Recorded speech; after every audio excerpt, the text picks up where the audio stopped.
Selamat pagi Pak, perkenalkan nama saya Patrick Nikis Pengaiman Wahab dengan NIM 12S2 Program Studi Sistem Informasi. Di sini saya akan membahas proyek yaitu membangun bendungan. Sebagai table of content-nya, pertama, mengapa saya memilih soal ini, yang kedua, penyata masalah, yang ketiga, tujuan proyek, yang keempat, itu risiko dan solusi. Mengapa kami memilih soal ini? Kami memilih soal ini karena relevansinya dengan isu nyata dalam kehidupan sehari-hari.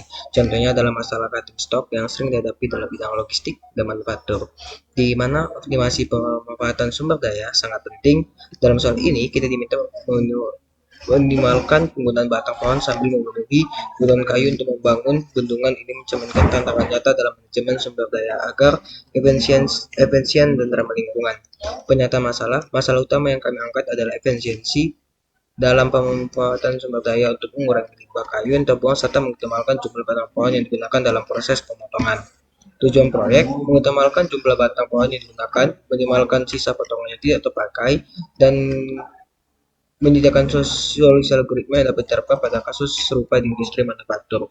Kami menggunakan algoritma optimasi berbasis cutting stock, memanfaatkan program linear untuk mendapatkan solusi terbaik. Proses ini akan dikembangkan dengan perhitungan manual dan juga simulasi digital, dan membantu anak SMP belajar menyelesaikan masalah secara logis dengan melatih kefokusan pelitian anak dalam soal dengan cara yang menyenangkan dan tidak membuat mereka takut, sehingga mereka lebih percaya diri dan terbiasa berpikir kreatif untuk menemukan solusi. Risiko dan solusi. Risiko: algoritma tidak optimal atau terlalu kompleks untuk dihitung manual. Solusi: melakukan pengujian algoritma secara bertahap dan membandingkan hasil dengan metode manual untuk verifikasi. Thank you. Di sini saya atas nama MD Tambunan dari Prodi Teknik Metalurgi dengan NIM 39, saya akan menjelaskan metode bebas enkripsi. Mengapa saya memilih metode ini? Yang pertama, metode enkripsi ini pada soal bebas berguna untuk anak untuk mengajarkan konsep pemahaman dalam keamanan informasi dan memecahkan kode dengan cara yang menyenangkan dan menggunakan metode yang baru mereka lihat. Kemudian membantu anak agar memecahkan suatu permasalahan yang mereka miliki dengan pola pemecahannya yang berbeda-beda. Kemudian, apa manfaatnya yang dapat dilihat dari ini?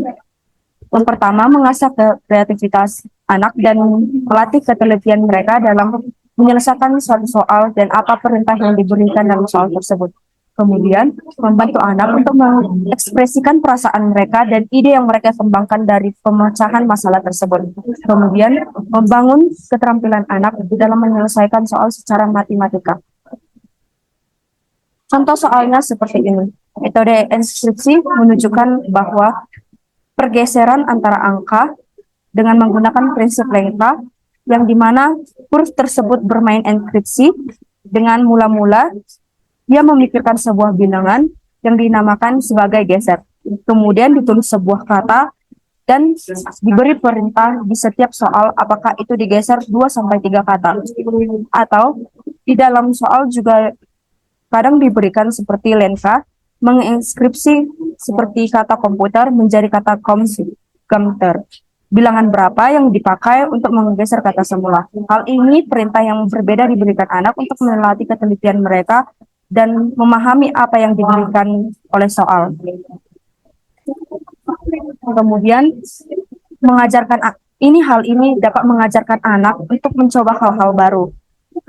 Banyak anak-anak yang tidak berani untuk mengekspresikan dirinya dalam menyelesaikan suatu permasalahan. Mereka sudah takut duluan, tapi rasa ingin tahu mereka banyak sekali. Yang pertama itu, ajak anak untuk mencoba menyelesaikan suatu permasalahan dengan hal baru, kemudian membiarkan mereka berekspresi dengan membuat penyelesaian matematis secara sederhana. Kemudian memberi mereka apresiasi apabila mereka sudah berani untuk mengutarakan apa yang menjadi permasalahannya, kemudian apa penyelesaian yang mereka dapat. Hal itu juga yang akan saya jelaskan bahwa mencoba hal baru adalah bagian dari proses belajar dan berkembang si anak.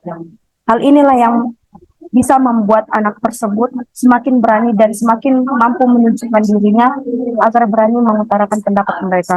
Salam sejahtera Pak, perkenalkan Saya yang bernama Rejeki Halaman Siregar dari prodi D3 Teknik Komputer dengan NIM 43324022.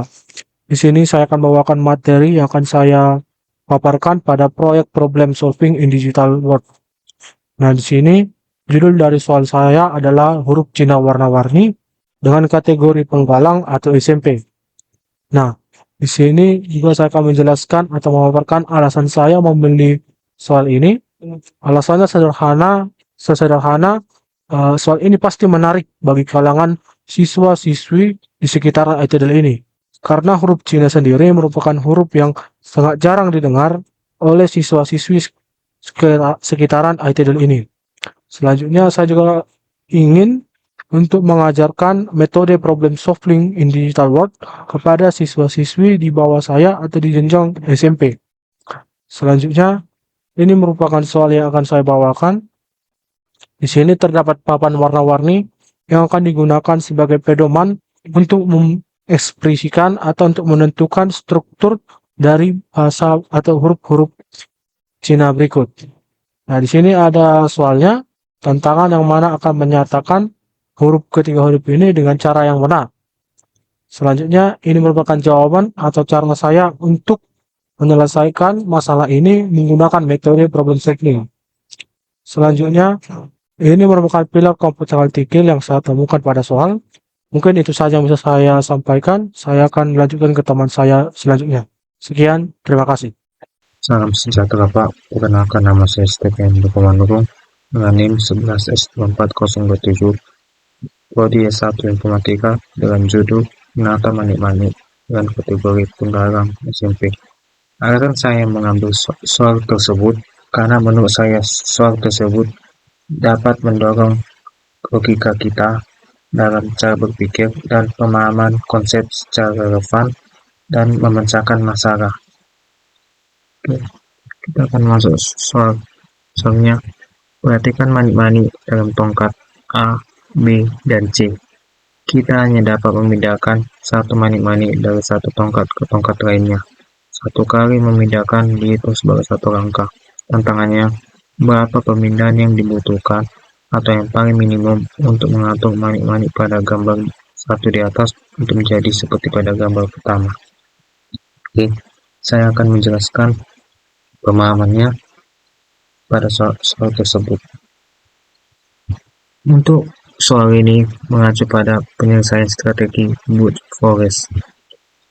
Pilar computational thinking yang ditemukan pada soal tersebut yaitu decomposition atau dekomposisi, yaitu membantu menyederhanakan masalah kompleks menjadi tugas-tugas kecil yang dapat diselesaikan secara berurutan. Dan yang kedua, Paglan recognition atau pengenalan pola. Dengan pola yang diamati adalah manik-manik harus disusun sesuai dengan aturan tertentu, atau manik-manik kuning tidak boleh menghalangi biru. Urutan warna dalam susunan akhir adalah biru ke kuning dan ke merah. Dan yang ketiga, algoritma desain atau perencanaan algoritma. Algoritma ini dirancang agar proses pemindahan dilakukan dengan jumlah langkah paling sedikit. Dan yang keempat, strategi atau abstraksi. Penjelasannya, hal-hal yang tidak relevan seperti waktu atau materi tongkat dan diabaikan dalam proses berpikir. Sekian Pak hasil pembahasan saya. Saya akan lanjutkan ini ke teman saya. Baik, perkenalkan nama saya Berliana Sibarani dari NIM 21S24050 dengan program studi manajemen rekayasa kategori soal yaitu penggalang SMP. Yang menjadi soalnya yaitu ada 5 kotak, setiap kotak ada gambarnya. Dengan menggunakan timbangan, kita dapat membandingkan berat 2 buah kotak. Seperti yang kita lihat dalam contoh, yang menjadi tantangannya, kotak mana yang paling berat? Maka kita akan menjawabnya. Untuk menjawab tantangan pada gambar tersebut, kita perlu menganalisis perbandingan berat yang diberikan dan menentukan kotak mana yang paling berat. Berikut adalah langkah-langkahnya.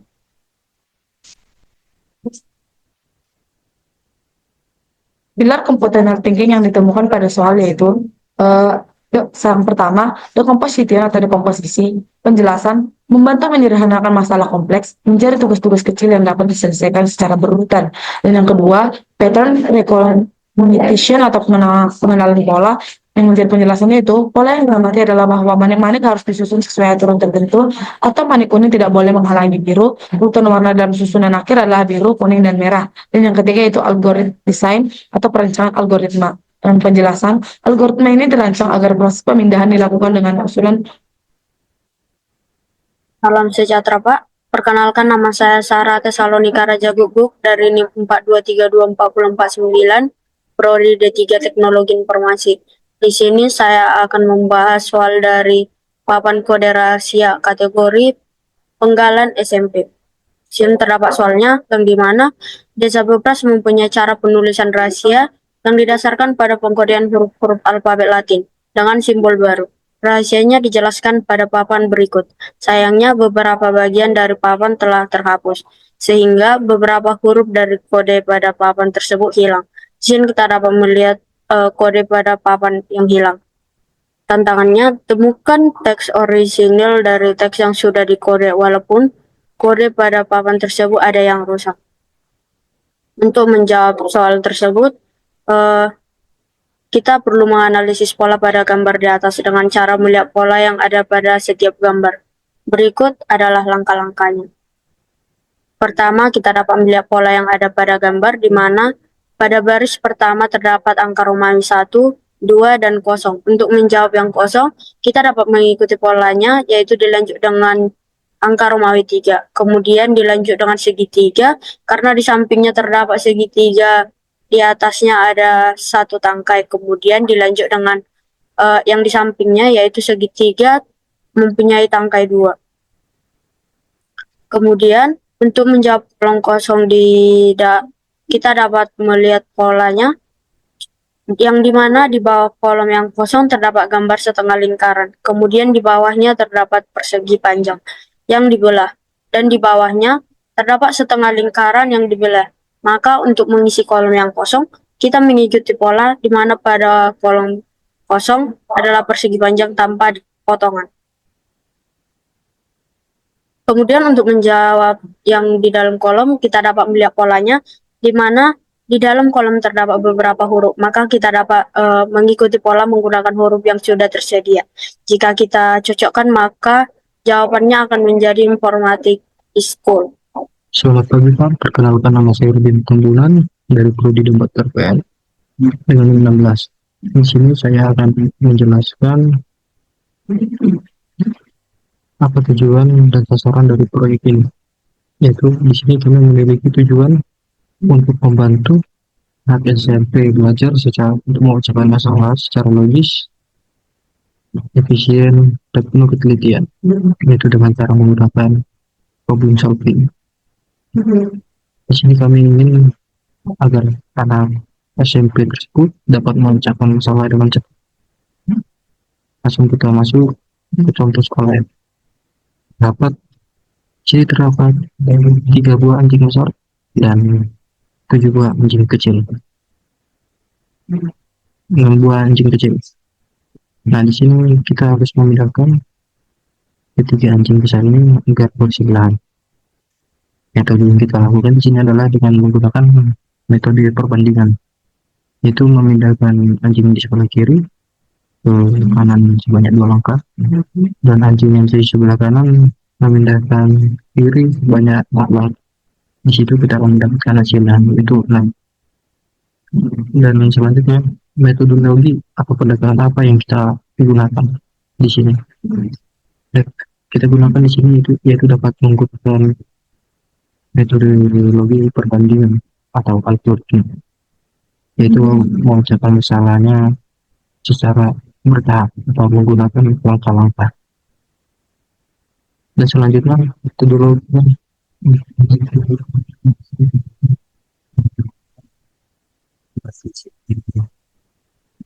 bisa dengan main kertas dengan origami, dan kaitannya dengan 4 pilar, yaitu ada di algoritma, yaitu penjelasan secara bertahap atau langkah demi langkah. Sekian dari saya, terima kasih.